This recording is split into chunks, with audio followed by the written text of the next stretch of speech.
আসসালামু আলাইকুম রহমতুল্লাহি অবরকাতুহু। সম্মানিত দর্শক, একটি অতি গুরুত্বপূর্ণ এবং স্পর্শকাতর বিষয় নিয়ে আলোচনা করব।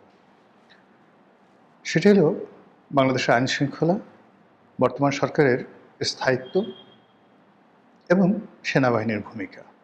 বুঝতে পারছেন, প্রতিটি বিষয়ই এতটা গুরুত্বপূর্ণ যে পান থেকে চুন খসলে দেখা গেল যে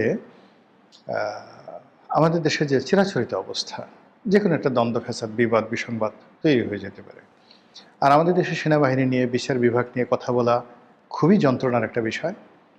তারপর এর কারণ হলো বিচার বিভাগ এবং সেনাবাহিনী যদি আপনাকে টার্গেট করে ফেলে, বিচার বিভাগ বলে যে আপনি অবমাননা করেছেন। সেনাবাহিনী আপনাকে ধরে নিয়ে ডিজিএফআই অফিসে নিয়ে আপনাকে জিজ্ঞাসা করলো, একটা কথাবার্তা বললো। কেউ আপনি কোনো সাহায্যকারী খুঁজে পাবেন না। আল্লাহ ছাড়া তখন আপনার আর কেউ থাকবে না। এইজন্য মানুষদেরকে এই বিষয়গুলো নিয়ে কখনো কথা বলেন। অথচ এই বিষয়গুলো নিয়ে কিন্তু আসলে খোলামেলা কথা বলা উচিত। অবশ্যই শালীনতা রেখে এবং অবশ্যই যৌক্তিকভাবে, যাতে করে এই দুটো প্রতিষ্ঠানের কোনো ক্ষতি না হয়।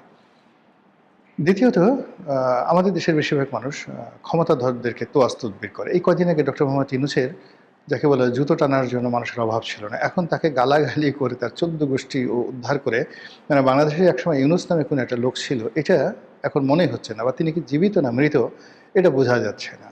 তো সেই ক্ষেত্রে এই তারেক রহমান সাহেবকে কেন্দ্র করে কয়দিন আগে যারা আজে বাজে কথাবার্তা বলতো, ভীষণ রকম আজে বাজে কথা বলতো, এখন সেই সমস্ত মানুষ এত বড় দরবেশ সেজে গেছে, তারা এখন তারেক রহমান সাহেবকে আব্বা ডাকেন, বাপ ডাকেন। তারেক রহমান সাহেবের যাকে বলা হয় আত্মীয় স্বজন তো দূরের কথা, তারেক রহমান সাহেবের বিড়ালটা যদি হেগে দেয়, এই বিড়ালের গু খাওয়ার জন্য যদি বলা হয় যে সেই প্রধানমন্ত্রীর পিএম অফিসের সামনে একটা লাইন দাঁড়াও এবং এখানে তবারক খাওয়ানো হবে। তবারক কি? বিড়ালের গু, জেবুর গু। আপনার কি মনে হয় লোকের অভাব হবে? অথবা যদি বলা হয় জেবুর গু দিয়ে, মানে তারেক রহমান সাহেবের যে বিড়াল, সেই গু দিয়ে তাবিজ বানিয়ে যদি আপনি গলায় লটকিয়ে রাখেন, আপনার এই উপকার হবে। ট্রাফিক আইন ভঙ্গ করবেন, কোনো সমস্যা হবে না, বলবেন এই যে গলায় জেবুর গু আছে। আপনি এই গলায় এই তাবিজ দিয়ে ঘুরবেন, পুলিশ আপনাকে ধরবে না। আপনি চাঁদাবাজি করবেন, মাস্তানি করবেন, গুন্ডামি করবেন, এবং যখনই লোকজন আপনার কাছে যাবে, আপনি ওই তাবিজটা দেখায় বলবেন, জানো এটা কি? এটার মধ্যে জেবুর গু আছে।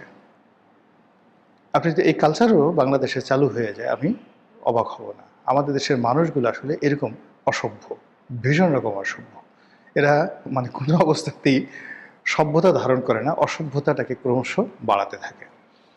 তো সেই দিক থেকে গত ২ বছরে শেখ হাসিনার পতনের পরে যে অসভ্যতামিগুলো শুরু হয়েছে এই বাংলাদেশে, বিশেষ করে মব কালচার, চাঁদাবাজি, খুন, ধর্ষণ, রাহাজানি এবং আইনশৃঙ্খলার যে অবনতি, এটা ক্রমশ বাড়ছে এবং আগামীতে বাড়বে।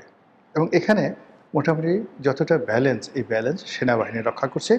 পুলিশ আসলে এখানে মানসিকভাবে গত ২ বছর যাবৎ তারা যে ট্রমার মধ্যে আছে, এবং এখনও পর্যন্ত পুলিশের মধ্যে যে ট্রমা চলছে, এই ট্রমা পুলিশ কাটিয়ে উঠতে পারেনি। এর মধ্যে একবার পোশাক পরিবর্তন হয়েছে, আবার পোশাক পরিবর্তন হবে।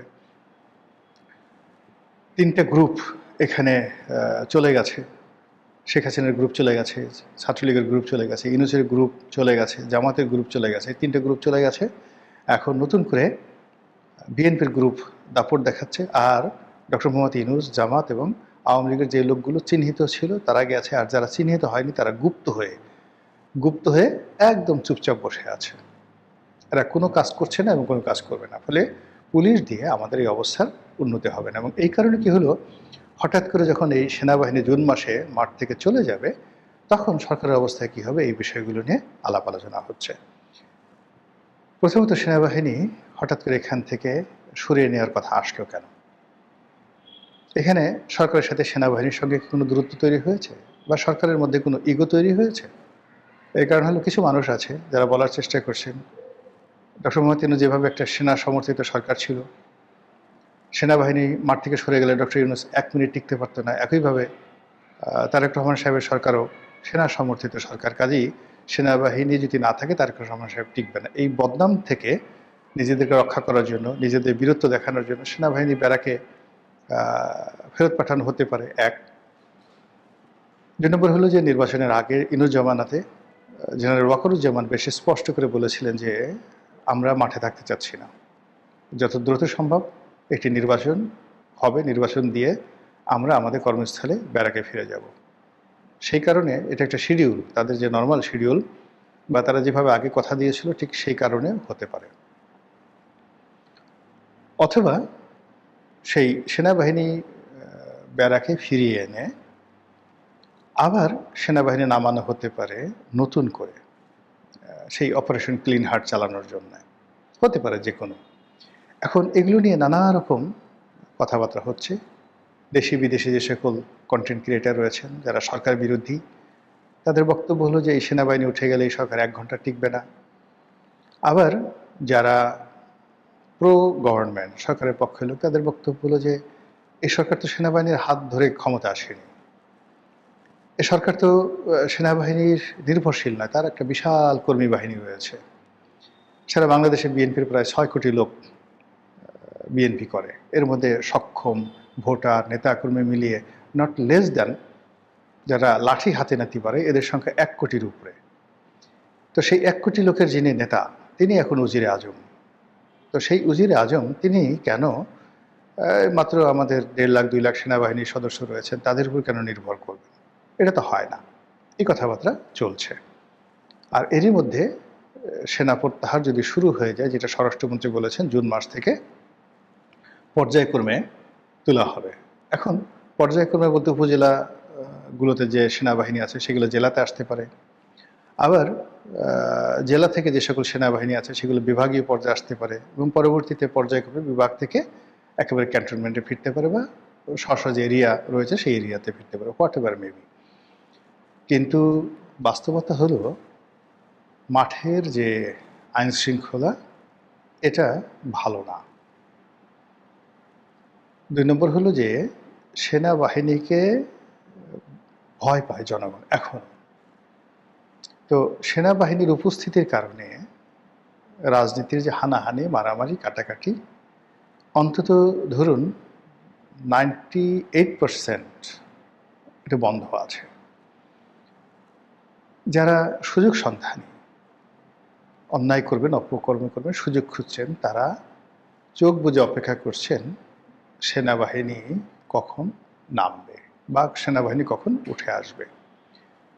ফলে সেনাবাহিনী উঠে আসার সঙ্গে সঙ্গে একটি যাকে বলা হয় অনিয়ন্ত্রিত পরিস্থিতির সৃষ্টি হতে পারে।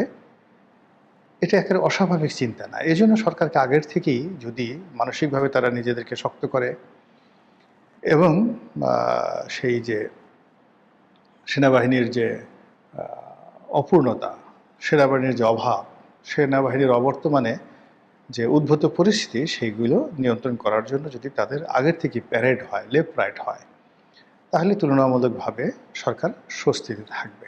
এই গেল এক। কিন্তু রাতারাতি যদি সেনাবাহিনী উঠে আসার পর আইনশৃঙ্খলার অবনতি হয় তাহলে সরকার বিপদে পড়বে। আবার সেই আইনশৃঙ্খলা দমনের জন্য সেনাবাহিনীকে যদি মাঠে নামানো হয় তখন এই যে এখনকার সেনাবাহিনী যেভাবে পাবলিক ওরিয়েন্টেড হয়ে গেছে, প্রো পাবলিক হয়ে গেছে, বা সেনাবাহিনীর যে সকল জেনারেল রয়েছেন তাদের অনেকেরই আওয়ামী লীগের জমানাতে কাজ করার কারণে তাদের একটা মোরাল দুর্বলতা ছিল। কিন্তু এই রাজনৈতিক সরকারের আমলে তারা যখন দ্বিতীয়বার বের হবে, তো এখন তারা আছে semi Awami League, semi doctor Yunus, তারপরে সেমি ওয়াকারুজ্জামান, এরকম একটা মনোভাব নিয়ে আছে। কিন্তু তারা যখন অপারেশন ক্লিন হার্ট বা দ্বিতীয়বার বিএনপির সরকারের হুকুমে তারা রাস্তায় বের হবে, তখন সেখানে ক্যাজুয়ালিটি, ক্ষয়ক্ষতির পরিমাণ হবে অনেক অনেক বেশি। এবং সেটা যে আগের যে আমরা অপারেশন ক্লিন হার্ট, সেই ক্লিন হার্টের অন্তত 10 গুণ ক্যাজুয়ালিটি, ক্ষয়ক্ষতি বেড়ে যাবে। তো সেক্ষেত্রে আমি মনে করি ব্যক্তিগতভাবে যে এখন যে রাজনৈতিক সরকার আছে তাদের উচিত সেনাবাহিনীর সঙ্গে আসলে টোটাল বিষয়গুলো নিয়ে খোলামেলা আলোচনা করা। 2 নম্বর হলো যে এই বিষয়গুলো পাবলিক কি বলল বা কে কি উত্তেজিত করলো, কে পক্ষে বললো বিপক্ষে বললো, ডাজ নট ম্যাটার। এরকম একটা সেন্সিটিভ সময়টিতে সরকারকে খুব সেন্সিটিভলি সিদ্ধান্ত নিতে হবে। এখানে সেনাবাহিনী মাঠে থাকলেও সরকারের বিপদ, না থাকলেও বিপদ। তো সেক্ষেত্রে বিপদটা মিনিমাইজ করা যায় কিভাবে, সেই বিষয়গুলো তাদেরকে চিন্তা ভাবনা করতে হবে। এবং একই সঙ্গে সেনাবাহিনী মাঠে থাকার ফলে কার্যত সিভিল অ্যাডমিনিস্ট্রেশন বা অন্যান্য অ্যাডমিনিস্ট্রেশন কিন্তু কাজ করে না, এটাও ভাবতে হবে। এখন সবাই ডিসি সাহেব বলেন, এসপি সাহেব বলেন, টিএনও সাহেব বলেন, তাদের মধ্যে একটা মোরাল কারেজ নাই। যেখানে সেনাবাহিনী লেফট রাইট করছে, গাড়িগুলো চলছে, উপজেলা পর্যায়ে হয়তো একজন ক্যাপ্টেন সাহেব যাচ্ছে, সে গিয়ে টিএনও সাহেব সামনে বসে বেনসিন সিগারেট ধরাচ্ছে, এবং ক্যাপ্টেন আশা করছে যে টিএনও সাহেব তাকে স্যার ডাকবেন। জেলাতে মেজর পর্যায়ে বা লেফটেন্যান্ট কর্নেল পর্যায়ে যারা লোকজন আছেন তারা আশা করেন যে ডিসি সাহেব তাকে স্যার ডাকবেন বা তার কথা মতো ডিসি সাহেব চলবেন। ডিসি সাহেবের পায়ের উপর পা তুলে সে যে সিগারেট খাচ্ছে ডিসি রুমে, হয়তো সিগারেট ডিসি নন স্মোকার। তো এরকম আমি জাস্ট একটা উদাহরণ দিলাম। আমি যখন 2008 সনে এমপি হলাম তখনও সেনাবাহিনী মাঠে ছিল, আমি এরকম কিছু আচরণ দেখেছি। তো শেখ হাসিনা খুব দ্রুত গতিতে তাদেরকে ব্যারাকে ফিরিয়ে আনার ফলে সেখানে কিন্তু আইনশৃঙ্খলাটা ফিরে এসেছিল। তো এক্ষেত্রেও এখন আইনশৃঙ্খলা ভালো না, অর্থাৎ সিভিল অ্যাডমিনিস্ট্রেশন সরকারকে সহযোগিতা করতে পারছে না, পুলিশ অ্যাক্টিভেট হতে পারছে না। এখানে সেনাবাহিনীর উপস্থিতিতে এটা হয় না, কখনই হয় না। এমনকি রাজনৈতিক যারা ব্যক্তিত্ব রয়েছেন, মন্ত্রী রয়েছে,